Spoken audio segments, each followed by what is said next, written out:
Hi hello welcome to chit chat with acting guru. ఈరోజు డబ్బింగ్కి సంబంధించిన కొన్ని ఇంపార్టెంట్ విషయాలు మనం మాట్లాడుకుందాం. జనరల్గా మూవీ కోసం అంటే కెమెరా కోసం మనం యాక్ట్ చేసినప్పుడు మొత్తం షూటింగ్ కంప్లీట్ అయిపోయిన తర్వాత దాన్ని రఫ్గా ఎడిట్ చేసి మన రోల్కి మళ్ళీ మనం డబ్బింగ్ చెప్పాల్సి వస్తుంది. ఆ డబ్బింగ్ చెప్పేటప్పుడు డబ్బింగ్ థియేటర్కి పిలుస్తారు, మనం వెళ్తాము. డబ్బింగ్ థియేటర్ సౌండ్ ప్రూఫ్ ఉంటుంది, మైక్స్ మనం హెడ్ ఫోన్స్ పెట్టుకుంటాము. అక్కడ టీవీలో మనం చేసిన క్యారెక్టర్ తాలూకు డీటెయిల్స్ అన్నీ వస్తూ ఉంటాయి. అది చూస్తూ లిప్ సింక్ మిస్ అవ్వకుండా దానికి తగ్గట్టుగా మనం డబ్బింగ్ చెప్పాలి. ఇక్కడ ప్రతి కొత్త యాక్టర్స్ ఎవరైనా సరే డబ్బింగ్ దగ్గరికి వచ్చేసరికి చాలా డిఫికల్ట్ సిచ్యువేషన్స్ ఫేస్ చేస్తూ ఉంటారు.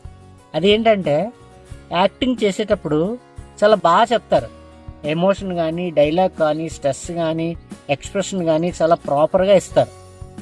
వేరేజ్ అదే వాయిస్, అదే పిచ్, అదే ఎమోషను, అదే స్ట్రెస్ డబ్బింగ్ చెప్పేటప్పుడు ఇవ్వడానికి చాలా ఇబ్బంది పడిపోతూ ఉంటారు, చాలా కష్టపడిపోతుంటారు.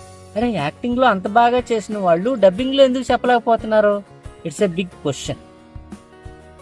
మనం డీటెయిల్స్లోకి వెళ్తే రియల్ లైఫ్లో యాక్టింగ్ చేసేటప్పుడు బాడీ మూమెంట్స్ ఉంటుంది, ఎమోషన్ ఉంటాయి, ఆ బాడీ ఆ డైలాగ్ తగ్గట్టుగా మనం మూవ్ అవుతుంటాం, ఆ ఎమోషన్ ఫీల్ అవుతుంటాం, చేస్తాం, మనకి ఫ్రీడమ్ ఉంటుంది.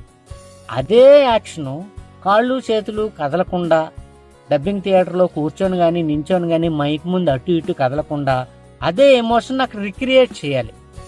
కష్టం కదా, ఎందుకంటే యాక్టింగ్ చేసేటప్పుడు ఫ్రీడమ్ ఉంటుంది, నువ్వు ఫీల్ అయ్యి చేస్తావు. అదే విషయాన్ని అక్కడ టీవీలో వస్తూ ఉంటుంది, దాన్ని చూసి నువ్వు అదే ఎమోషన్ కదలకుండా పరిగెత్తకుండా ఏం చేయకుండా అలా మొత్తం ఎక్స్ప్రెషన్స్ అన్నీ కూడా గొంతులోనే పలికించాలి. నువ్వు గొంతుతో నటించాలి. అక్కడేమో బాడీతో నటించావు స్క్రీన్ పైన కెమెరా ముందు, ఇక్కడేమో నీ గొంతుతో నటించాలి. అంటే ఎక్స్ప్రెషన్స్ అన్నీ గొంతు ద్వారానే ఇవ్వాలి, బాడీతో ఇవ్వడానికి అవ్వదు. అలా ఇవ్వాలంటే ఏం చేయాలి? దానికే నేను చాలాసార్లు వోకల్ ఎక్సర్సైజ్ చేయాలి, పిచ్ ప్రాక్టీసెస్ చేయాలి అని చెప్పేసి అంటూ ఉంటాను కదా. ఈ వోకల్ ఎక్సర్సైజ్ దానికి బాగా ఉపయోగపడతాయి అన్నమాట. అయితే ఇప్పుడు డబ్బింగ్ చెప్పేటప్పుడు ఏ యాక్టర్కైనా సరే మొదట ఫీల్ అయ్యేది ఏంటంటే, ఫర్ ఎగ్జాంపుల్ పరిగెడుతూ ఏదో డైలాగ్ చెప్పాల్సి వస్తుంది. అరే ఆగరా, పరిగెత్తలేకపోతున్నాను రా, అలసిపోయాను రా, ప్లీజ్ ఆగరా అని అలుపుతో చెప్పి పరిగెత్తుతూ మనం ఒరిజినల్ యాక్టింగ్ చేసినప్పుడు అదే ఆయాసాన్ని మనం పరిగెత్తకుండా గొంతులో రిక్రియేట్ చేయాలి. ఎంత కష్టం అది! యాక్చువల్గా యాక్టింగ్ కన్నా డబ్బింగే చాలా కష్టం, చాలా అది అంత సులభమైన పద్ధతి కాదు. సో దాన్ని ఒక ఆర్టిస్ట్గా ఆ ఇన్హిబిషన్ నుంచి బయటికి రావాలంటే దాని మీద మీరు వర్కౌట్ చేయాలి.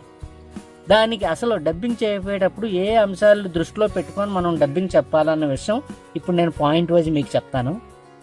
ఫస్ట్ పాయింట్, మీరు డబ్బింగ్ చెప్పేటప్పుడు స్క్రీన్ మీద మీ క్యారెక్టరు ఏ ఎమోషన్తో, ఏ పిచ్తో, ఏ టోన్తో డైలాగ్ చెప్పిందో జాగ్రత్తగా అబ్జర్వ్ చేయాలి.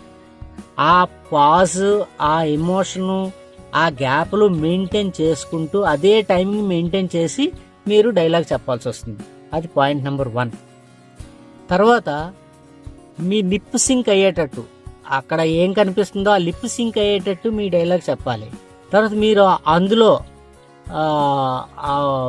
వీడియోలో మీ మౌత్ని ఎలాగా ఓపెన్ చేశారు, ఎలా క్లోజ్ చేశారు, దానికి తగ్గట్టుగానే మీరు చెప్పిన డైలాగ్ని సింక్ అయ్యేలాగా చూసుకోవాలి. లిప్ సింక్తో పాటు ఆ మౌత్ మూమెంట్ను కూడా మీరు క్యాచ్ చేసుకుంటే చాలా మంచిది. అదొక పాయింట్. తర్వాత ఒకవేళ పెద్ద డైలాగ్ ఉందనుకోండి, ఆ పెద్ద డైలాగు గ్యాప్లు లేకుండా కరెక్ట్గా చెప్పాలి అనుకున్నప్పుడు పేపర్ మీద రాసేసుకొని ఆ పేపర్ సేమ్ ఎమోషన్ని ఫాలో అవుతూ డైలాగ్ ఎక్కడ పాజ్ ఇచ్చాడు, ఎక్కడ స్ట్రెస్ ఇచ్చాడు మెయింటైన్ చేసుకుంటూ మీరు చూసి చెప్పేసినా పర్వాలేదు. కాకపోతే ఆ గ్యాప్లు రాకుండా కాపాడుతూ మీరు ఆ డైలాగ్ చెప్పాల్సి ఉంటుంది.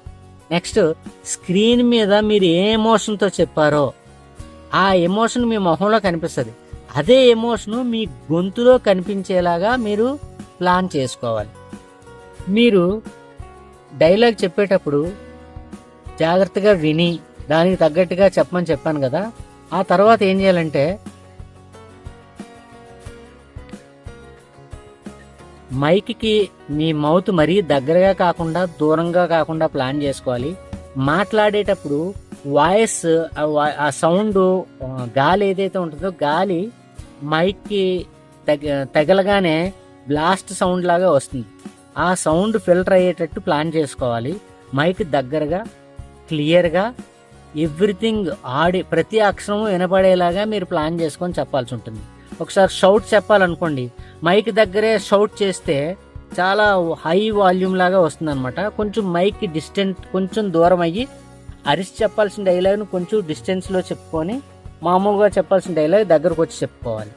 అదొకటి మెయింటైన్ చేయాల్సి ఉంటుంది. మీరు డబ్బింగ్ చెప్పే ముందు కోల్డ్ వాటర్ కానీ, కూల్ డ్రింక్స్ కానీ, ఐస్ కానీ, ఆయిల్ ఫుడ్ కానీ, ఫ్రై ఐటమ్స్ కానీ తినకుండా ఉంటే మంచిది. సో దీన్ని బట్టి డబ్బింగ్ గురించి మీకు ఏమర్థమైంది? ఒక క్యారెక్టర్కి కెమెరా పరంగా క్యారెక్టర్కి మీరు జీవం పోస్తే డబ్బింగ్ రూమ్లో మీరు వాయిస్ ఇస్తున్నారనమాట. వాయిస్ ద్వారా జీవం పోస్తున్నారు. అక్కడేమో మీ యాక్టింగ్ ద్వారా జీవం పోస్తున్నారు. This is all about dubbing.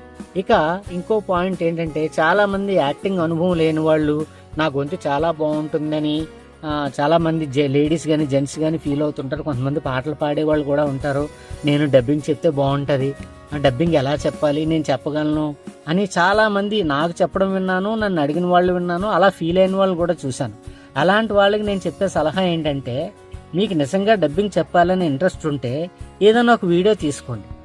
ఆ వీడియో డైలాగులు అన్నీ నోట్ చేసుకొని ఆ వీడియోని మ్యూట్ చేయండి. మ్యూట్ చేసి ఆ రాసిన డైలాగ్ని ఆ లిప్ సింక్ అయ్యేటట్టుగా మీరు చెప్పడం ప్రాక్టీస్ చేయండి.